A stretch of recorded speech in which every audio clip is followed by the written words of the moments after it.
Halo YouTuber, kembali lagi di channel berita terkini.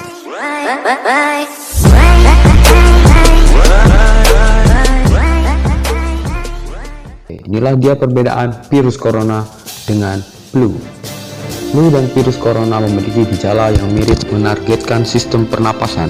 Keduanya juga dapat menyebabkan demam, kelelahan, bisa membuat kasus pernapasan parah, pneumonia yang dapat membunuh.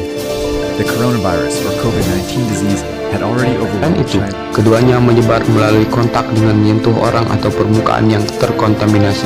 Setelah itu, menyentuh wajah adalah cara yang pasti untuk jatuh sakit. Namun, Organisasi Kesehatan Dunia (WHO) telah merilis laporan yang menguraikan perbedaan antara flu dan virus corona. even higher.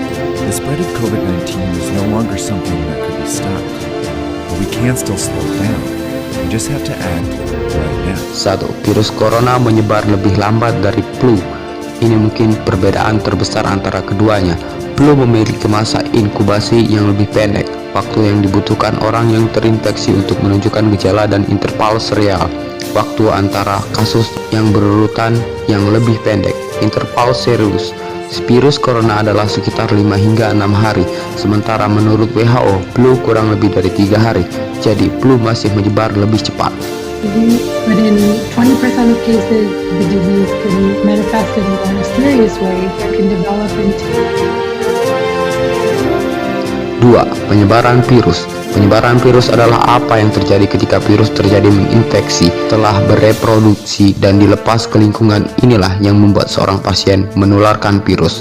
Beberapa orang mulai menyebarkan virus corona dalam waktu 2 hari setelah tertular dan sebelum mereka menunjukkan gejala, meskipun ini mungkin bukan cara utama penyebarannya.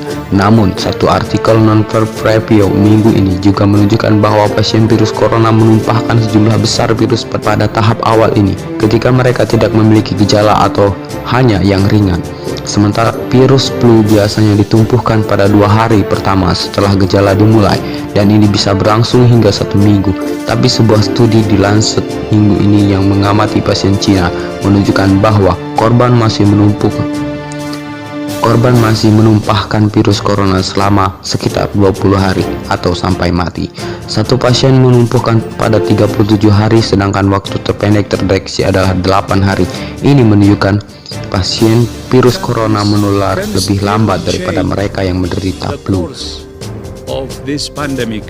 And that depends on something each of us needs to do as individuals. 3. Infeksi sekunder. Tertular virus corona seperti tidak cukup berburuk. Rata-rata menyebabkan sekitar 2 infeksi sekunder. Flu kadang-kadang dapat menyebabkan infeksi sekunder, biasanya pneumonia, tapi jarang bagi pasien flu untuk mendapatkan 2 infeksi setelah flu. WHO memperingatkan bahwa konteks adalah kuncinya. Seseorang yang mengidap virus corona mungkin sudah berjuang lawan kondisi lain. 4. Jangan salahkan anak, no more. Sementara anak-anak adalah penyebab utama penularan flu, tapi virus corona ini tampaknya diturunkan di antara orang-orang dewasa. Itu juga berarti orang dewasa mendapat pukulan paling keras, terutama mereka yang telah tua dan memiliki kondisi medis yang mendasarinya. Para ahli bingung mengapa anak-anak tampak terlindungi dari dampak terburuk dari virus corona. Demikian laporan Washington Post. Beberapa mengatakan mereka mungkin sudah memiliki kekebalan versi lain dari virus corona yang muncul dalam flu biasa. 5. Virus corona lebih mematikan dari flu. Sejauh ini, tingkat kematian untuk virus corona, jumlah kasus yang dilaporkan dibagi dengan jumlah kematian adalah sekitar 3-4%.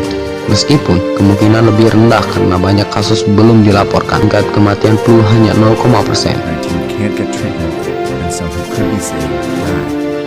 Plus, people with other issues can't get treatment either, and some of them die. This surge of severe cases. Nah, belum ada vaksin virus corona. Sampai dengan saat ini, vaksin virus corona masih belum tersedia meskipun pekerjaan sedang berlangsung. Namun vaksin flu ada dan setiap orang harus mendapatkannya. Paling tidak karena vaksinasi dapat membantu mengurangi beban pelayanan medis yang berlebihan dalam beberapa minggu mendatang.